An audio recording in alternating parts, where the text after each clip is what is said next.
What is going on, everybody? If you're clicking on this video, you're most likely not trying to be like the sheep that waste all of their fab or waiver priority on pointless players they're going to end up dropping back to the waivers anyways. But in this video, I'm going to steer you completely away from that and give you guys a list of the players that are traps on the waiver wire that will burn a hole through your bench, and there's just no reason to pick them up. Let your idiot league mates add them instead. But if you need this kind of video in your life, make sure to be subscribed because I drop one every single week alongside all the other videos I drop every day. And with that being said, you guys know I absolutely hate to waste people's time in these videos, so let's get started with the very first player we need to be avoiding off the waiver wire. Let your league mates waste every single dollar they have left and their waiver priority on Odell Beckham and Rashad Bateman. And it's crazy because it looks like Rashad Bateman has completely lost his starting job to Nelson Agholor. Agholor almost doubled him up in snap percentage and routes run. Bateman hasn't seen more than 3 targets all season and has a pretty trash snap share. And we all saw that critical drop in the end zone that probably lost him the game. That's probably going to put the nail in the coffin for his season, to be honest. Usually we see wide receivers get phased out because of another up and coming young rookie that's really looking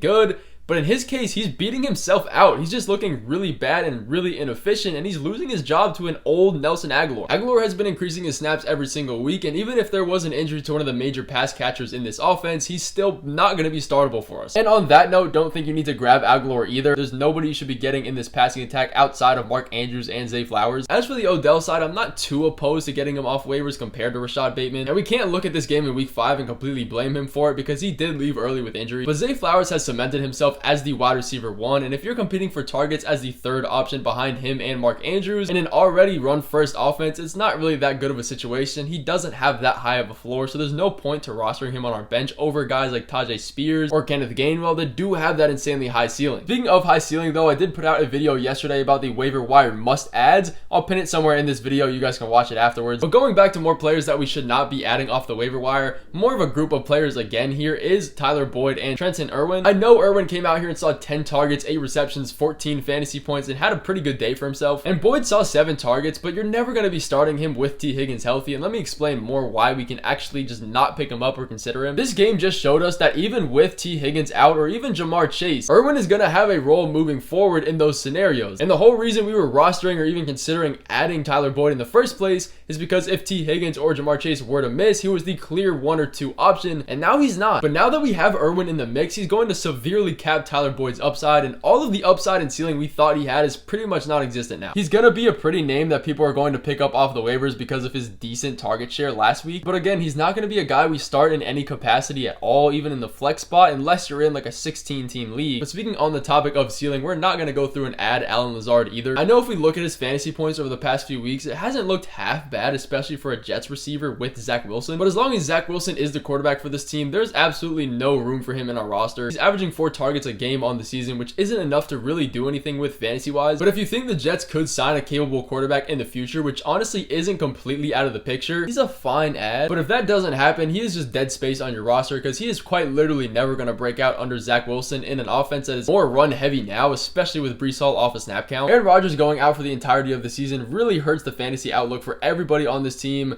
Maybe they'll sign another quarterback. It might not happen though. Another guy that we should not be adding off of the waiver wire, which you're probably going to see a good amount of this week, is Hunter Henry. He came out in week 1 and 2 looking like the man. 13 targets and 2 touchdowns in those first weeks. And if you've been around this page for a decent amount of time, you know he was never a viable tight end option in the first place. He's a tight end closing in on 30 years old that's been with the Patriots for 3 years now. He never had upside to begin with. There's nothing new here. There's nothing that happened to this offense over the offseason to make him all of a sudden a high upside guy. He was scoring touchdowns on a really high clip in this first couple of weeks. We knew that was going to come down, which it did. And he's been seeing less and less and less targets every single week. And the Patriots run 2 tight end sets. They didn't sign Mike Gesicki from the Dolphins for no reason. He's going to get work, which he has been. This is just a huge recipe for disaster, and the Patriots look like they have one of the worst offenses in the NFL, especially with Mac Jones playing like he is now. He's going to be a boomer bust tight end hoping for a touchdown every week, and I'm really staying away from everybody in this offense. Even Ramondre and Zeke are scary starts. Don't add him off the waiver wire regardless of how bad you need a tight end. Again, I do have a video on the waiver wire ads. It has some tight ends in there. If you're looking for one, go watch that. It's pinned in this video. But another group of teammates, and really is only one teammate, we should not be adding Brandon Cooks or Michael Gallup. A lot of people have faith in this Cowboys offense, so people might be going through and picking them up. But again, they're both just dead weight on the end of our bench that we're never really consistently going to be starting every week regardless of how good this team plays. Brandon Cooks is not picking it up, and he's not doing what they signed him to do. He doesn't look great. For Brandon Cooks to be relevant, we're really hoping on a long touchdown, which is what they signed him for.